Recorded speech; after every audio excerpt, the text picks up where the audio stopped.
Hi, good afternoon. My name is Bidemi, and welcome to a timeout, a personal finance timeout with me. And I'll be sharing some insights with you, and um, I hope it will help your finances. I hope it will help your finances.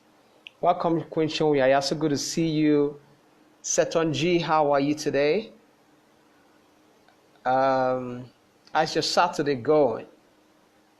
And how's everything? How's work? How's family? How's business? So today I'll be sharing basic financial mistakes that people make. And as we come, please let's go and let's hit our share button so our people can know that we are doing this live. So there are basic financial mistakes we make from time to time. And one of the things we must avoid, Queen Chinwe, I see you. How are you, ma'am? So good to see you. One of the things we must avoid is to keep making the same mistakes over and over again. That's one thing we must avoid, to keep making, hello Queen Chinwe, how are you as the family? To keep making mistakes that we could have avoided. So there's every tendency to make the same mistakes over and over again, except you are conscious about it so as not to make the same mistakes. So what are those basic financial mistakes people make? Number one, people complain of money a lot. They complain of, I don't have enough resources. I don't have enough money. I want to do this. I want to do that. But yet, they are spendthrifts. Yet, they spend a lot. Even though they don't have enough resources, even though they don't have enough money for them to do what they want to do, but they are still spendthrift. You know, they are willing to spend their last dime, to consume their last dime on something that will not be productive. So the mistakes they make is they don't have enough money, they complain, yes, but yet they are still the number one spenders. When you go to stores, there are still people who are willing to spend. So the lesson about that is, you know you don't have enough money, or you know you don't have enough resources to do what you want to do, then you have to reduce your level of spending. You have to reduce your consumerism culture. You have to reduce, you have to work on that habit whereby you need to spend, spend, and spend. That's number one. Number two, one of the basic things we've also noticed is that, welcome, my beautiful wife, I see you. One of the basic things we also notice that the reason why people cannot control, why people complain of money is that they cannot control their cash flow. People cannot control their cash flow. What is cash flow?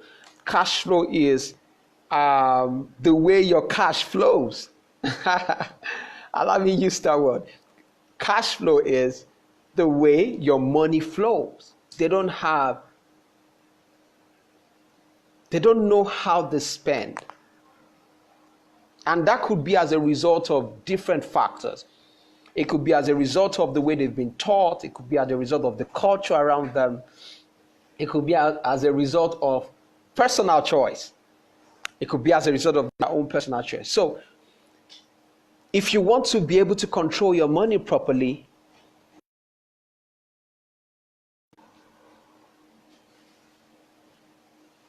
you have to be able to understand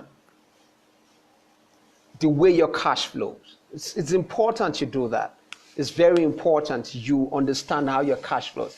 Robert Kiyosaki says, financial intelligence is the ability for you to control your cash flow. Financial intelligence is the ability for you to control your cash flow. So controlling your cash flow is very important. Number three, people also complain of cash shortage, yet they keep going from one gathering to another. People control of, I don't have enough money. Some people say they are broke. Some people say they don't have a dime. Yet, they are the first set of people that you will see in almost all gatherings. If you know you don't have enough money, sit down or do something that is much more productive for you. You don't need to go about, okay, I need to get to this place, I need to go. And you know, the more you spend, the more what you have left, depletes or goes slower. So people complain of cash shortage, yet they are the first set of people that you find in the latest gatherings. Wisdom is profitable to direct. So you can also control your cash by limiting the way you go out. Always going out, always going to gatherings, limit it. In fact, I've got to understand that the best of people who are very productive, people who change the world, people who make impact in their world, they go out less. They are not interested in just wasting time and interested in activities or looking for the favor of people. They are always using their time productively. That's one thing I've learned. That's one thing I've known. That's one thing I've observed. Number 4, have you also noticed that people who complain that they don't have enough money are very proud? They're very proud. They don't have enough, yet they protrude behaviors to make people think that they have everything. They are living for the approval of people. They are living for, I want this person to see me that I'm very rich. That's the culture we are coming from. That's the African culture we are coming from, where people are being measured by what they physically have, where people are being measured by the latest cars, where people are being measured by houses, shoes, outfits. It's a very poor mindset. A situation where a rich man wants you to know that he's rich when he gets to a place. So people who are financially poor, go and observe. They are actually very proud. They are not willing to. They complain that they don't have money, yet they are so proud to go and look for a job, not necessarily a white-collar job. They don't want to do, people call it menial jobs, but I tell you, one of these philosophers or financial experts says there are no menial jobs. All jobs are noble, all sing, because there are people that will do them. So people who are financially poor, they're very proud. They don't want to work. They want people to see that, yeah, I'm wearing the latest of things. They don't want to get their hands dirty. Whereas God says he will bless the works of your hands. Not that he will bless you being proud. Number 5, have you also noticed that people who complain about the shortage of money are the people who use, or they want to use, the best of gadgets? The best of computers, the best of phones. They want the best of cars. They just want latest. They just want anything, attractive. There's nothing wrong with having the best of things. I must say that. But you have to know that there's a time for everything. Life is in phases. You have to know that just like God actually structured seasons, winter, summer, autumn, spring, that's the way life is. Life is like a flow chart. It flows. You can't see it just one way. No, things in life does not go just straight. No, it flows. It's like cyclical. It goes like this. So there's nothing wrong in having those things, but just note one thing, that what you think that you want so much now, it will get to a time that you have excess of it. It will come in excess, especially when you keep working on yourself. When you keep working on you becoming a better person. When you keep working on your inner man, your mind.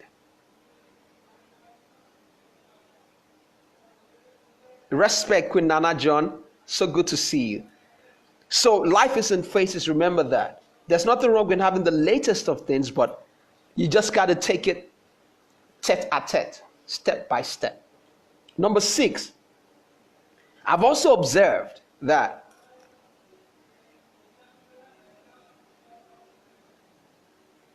social media tends to control people's lives.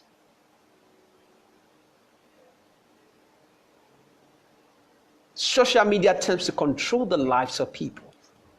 I was having a one-on-one coaching this week, and do you know that some people actually do things or buy things so that they can post on social media, so that they can post on their Facebook, so that they can get affirmations from people. It's a very dangerous, it's dangerous when you live for the affirmations of people. When you live so that people can affirm you based on what you physically own. So my lesson to you is, 1, control. Let there be a control of the use of social media. Let there be a personal control for you. Don't live your life. We shouldn't live our lives based on what we see online or just the affirmation of what we see people do. Number 2, we should know by now that we don't do things just because we want to post on social media. If we do things, we want to do because we want to inspire someone to become a better person. So we shouldn't allow social media. It's a very good tool. In fact, I love it. God bless the people that created Facebook, Instagram. It's very lovely. But we shouldn't allow them drive us into a place where we begin to buy things to show the outside world, just to give them a false image that this is who we are. False image. If God opens your eyes to see who people really are inside, you will be scared. I tell you, you will pack your shoes and run. Because most people live a false life, a life of pretense, a life of outside affirmations. So that's my number 6. Be very careful of social media so they don't drive you to spending what you don't have on people that don't care about you. They don't even know who you are. Number 7, another thing I find concerning or troubling is that youths, people, individuals, they complain that there are no jobs, yet they are not willing to create one. People complain that there are no jobs, yet they are not willing to create one. Some of them sleep all day. Some people just play all day, yet they want the best of things in life. They are not giving anything back to humanity. So, as humans, how can I go throughout the year and I can't point categorically to say this person has been impacted by what I do.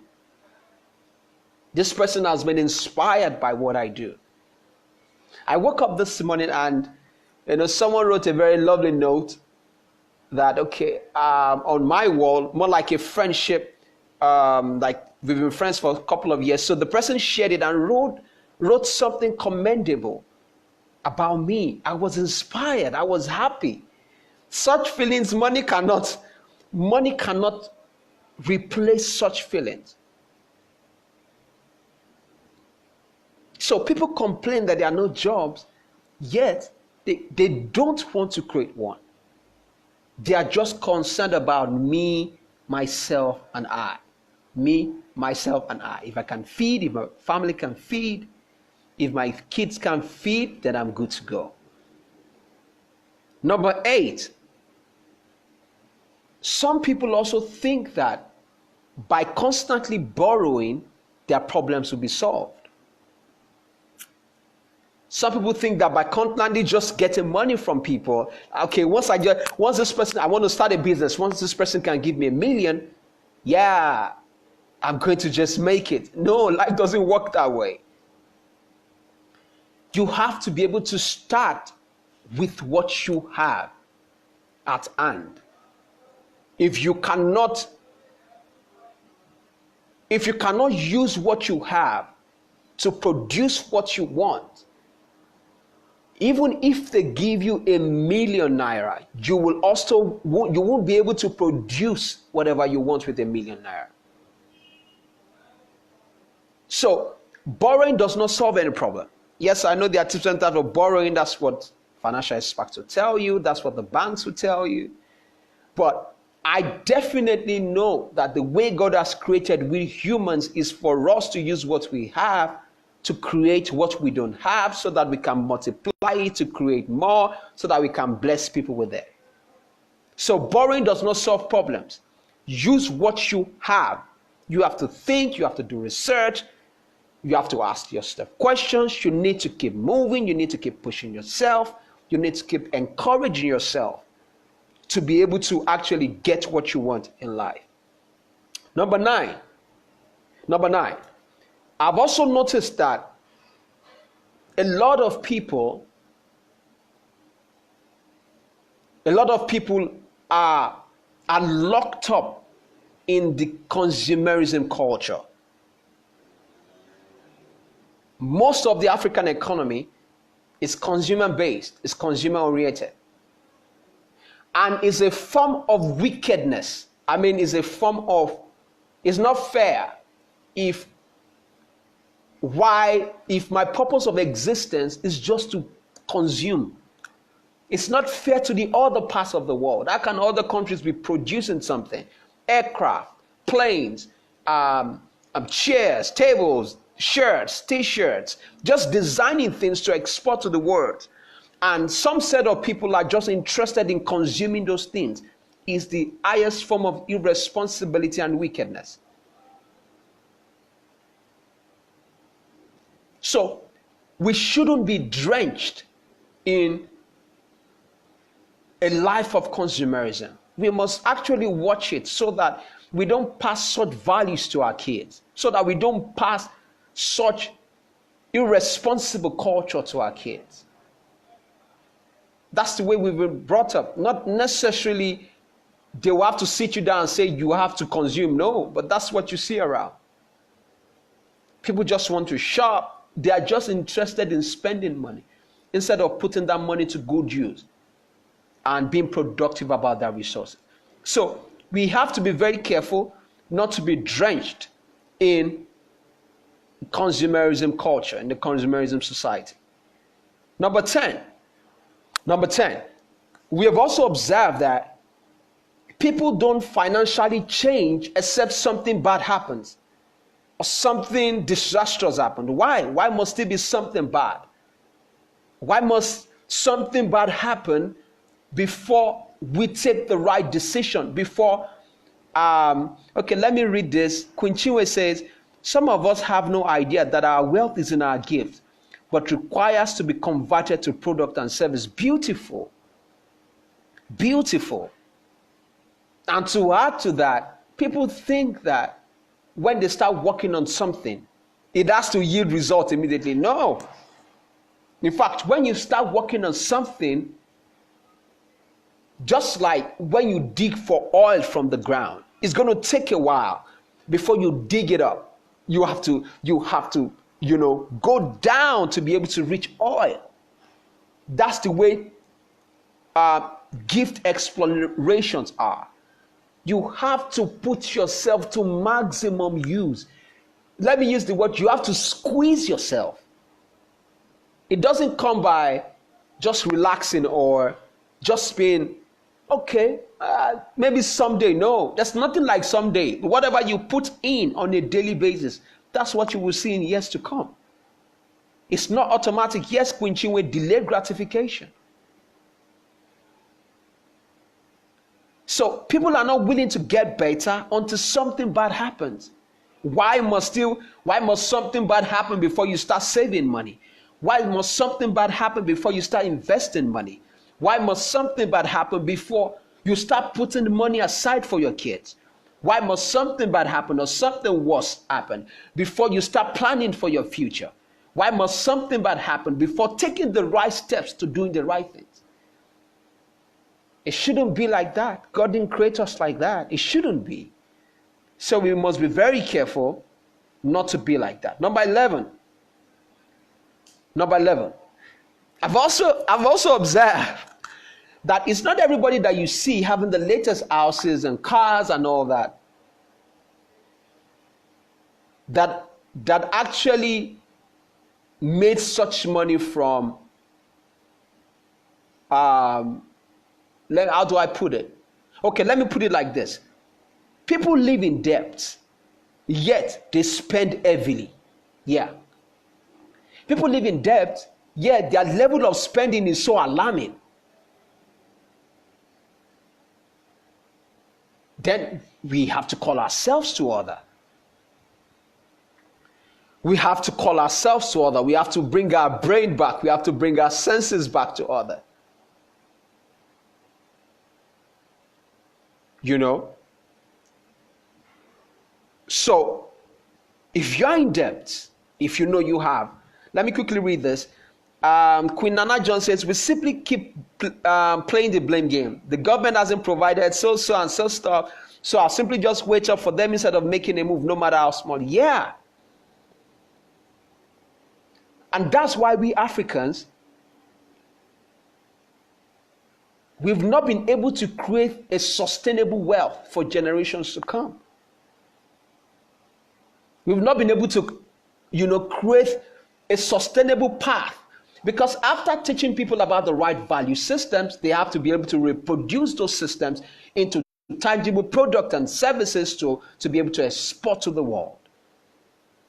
So we keep playing the game. We keep just pointing accusing fingers, waiting for people to do things for us. It's our responsibility. Nobody will do that. It's my responsibility to create wealth for my family and to also be able to, create wealth for other people, jobs, to be able to, do things that can be a blessing to generations.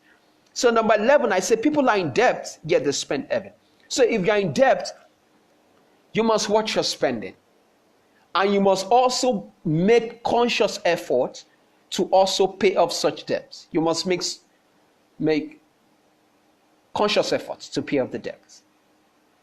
You must make conscious efforts to pay off the debts. Don't forget it. Number 12. This is very important. This is one of the most important points in this session today. And that is, don't consume your seed money. Or another word for seed is don't consume the money that is meant for investment, that investment money. Your investment money is not for consumption. Your investment money is meant for multiplication. So out of everything that you earn, out of your income, business, whatever that legal work that you do to make some money, ensure that there's a sum for investment. A certain sum for investment, not for consumption. That seed money, that investment money, that is what you will use to create wealth for your family for generations to come. And note one thing. Wealth creation is a function of time. Time has to come into play when you are creating wealth. That means you must run away from anything that says bring 1 naira and you have 2 naira tomorrow. That's not, it doesn't work like that. So wealth creation is a function of time. It comes, it builds up over time. So never consume your seed money.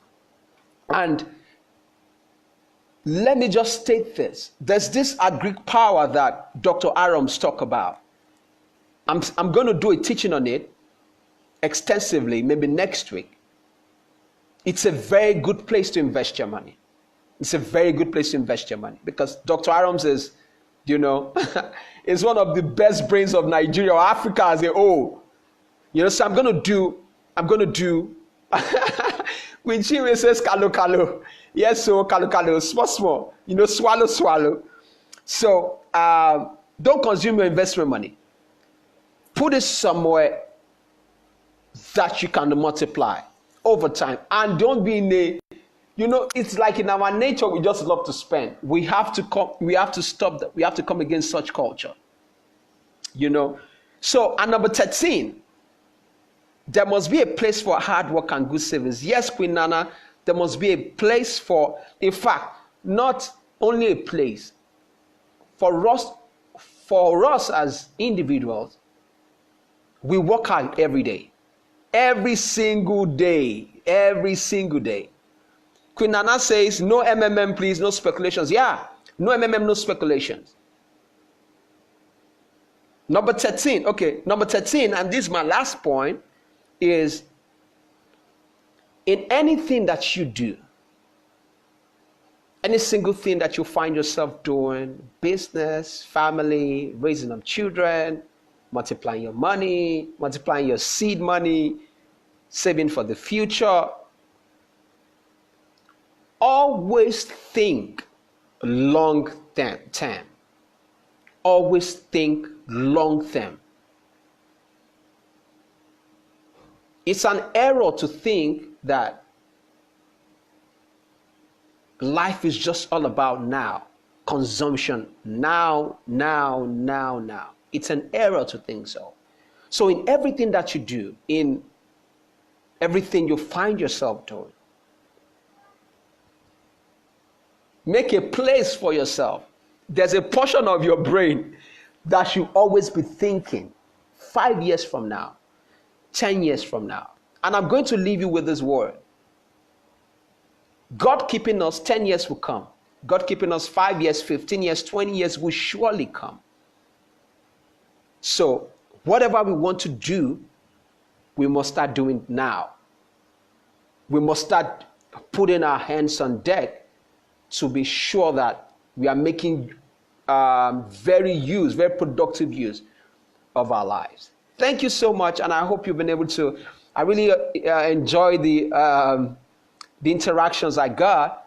Thank you so much. Just let's share this so that people can also watch this later and they can put one or two things together and be on the right track. Queen Chinwe, how are you? Setonji, Queen Shon Yaya, Abadagudosi, my princess, I see you. Alagbawale, Queen Nana John, respect to you too. Patricia, how are you? So good to see you. Thank you so much for your time. I'm going to see you the same time by 2 o'clock tomorrow. I'll be teaching on, I don't know what I'll be teaching on tomorrow, but I'm sure you're going to like it and you're going to enjoy it. Do have a beautiful Saturday ahead. I love you so much. Thank you, Kunchinwe. I enjoyed you two coming online. Bye and God bless. That's for you. Bye.